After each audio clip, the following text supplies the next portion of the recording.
हुए थे और सुबह शाम वो बाबा बौगनाथ के धाम पर जाकर पूजा अर्चना करते थे। और उनका साफ तौर पर यह भी कहना था कि एक आस्था में जो विश्वास रहा और वो भी एक बड़ा कारण रहा कि इस तरीके से हम ये रेस्क्यू ऑपरेशन जो है वो यहाँ पर पूरा करने में सफलता हासिल कर पाए। तो जिस तरीके से आपने देखा कि दिन रात यहाँ पर पूजा अर्चना भी की गई, आस्था और विश्वास भी किया गया, प्रार्थना की गई, दुआई की गई और हर तरीके से विज्ञान का भी इस्तेमाल किया गया, हर तकनीक का इस्तेमाल किया गया ताकि जल्द से जल्द 41 मजदूरों की जिंदगियों को बचाया जा सके और दोबारा से वो उस टनल से बाहर आ सकें। तो नॉर्डिस्क ने भी सीधे तौर पर यह बयान दिया और कहा कि बाबा बौगनाथ का आशीर्वाद यहाँ पर मिला और वो सुबह शाम जिस तरीके से पूजा करते थे वो तस्वीरें भी हम आपको लगातार दिखाते थे कि वो हमेशा नतमस्तक होते थे और पंडित जी के पास भी बैठते, आशीर्वाद लेते। कल भी आपने पूरे दिन वो तस्वीरें यहाँ पर देखी थी कि किस तरीके से वो बाबा बौगनाथ का जो अस्थाई धाम है वहाँ पर वो बैठा करते थे और इसी तरीके से उनकी ओर से जो पूजा अर्चना है वो यहाँ पर की जाती थी। इसी के साथ में मुख्यमंत्री की अगर बात करें तो सीएम धामी सीधे तौर पर अंदर पहुंचे और उन्होंने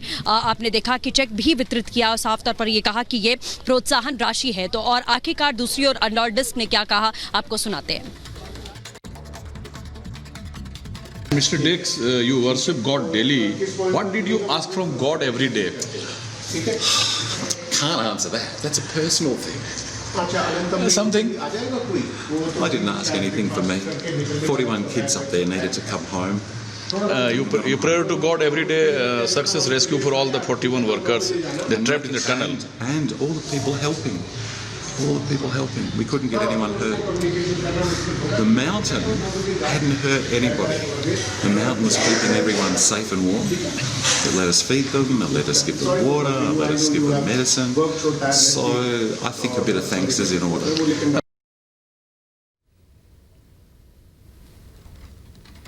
तो आपने सुना अडाल डिक्स को, जिन्होंने बौगनाथ मंदिर में जाकर के पूजा अर्चना की है और पूजा अर्चना करने के बाद उन्होंने कहा है कि इससे सफलता मिलती है, इसलिए मैंने ये किया है। और ये कोई पहली बार नहीं है जब यहाँ पर बौगनाथ मंदिर में वो पूजा अर्चना करते हुए डिक्स दिखाई दिए। इसके पहले भी तस्वीरें सामने आई थी कि खुदाई का कार्य शुरू होने से पहले डिक्स जाते थे और मंदिर में जाकर के माथा टेकते थे और एक बार फिर से वही उन्होंने किया।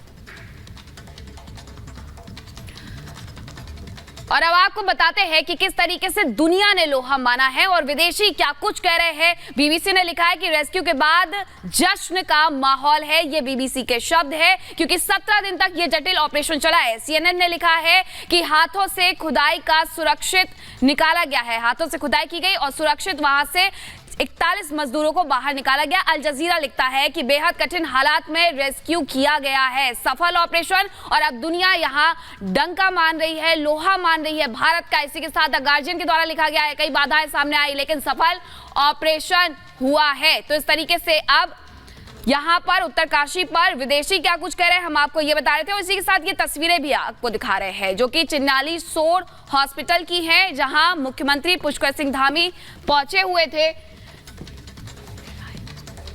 मुलाकात करने के लिए उन तमाम श्रमवीरों से और उनके परिजनों से। और इतना ही नहीं, उन्होंने यहां पर आर्थिक सहायता भी 1-1 लाख रुपए के चेक के रूप में वितरित की है।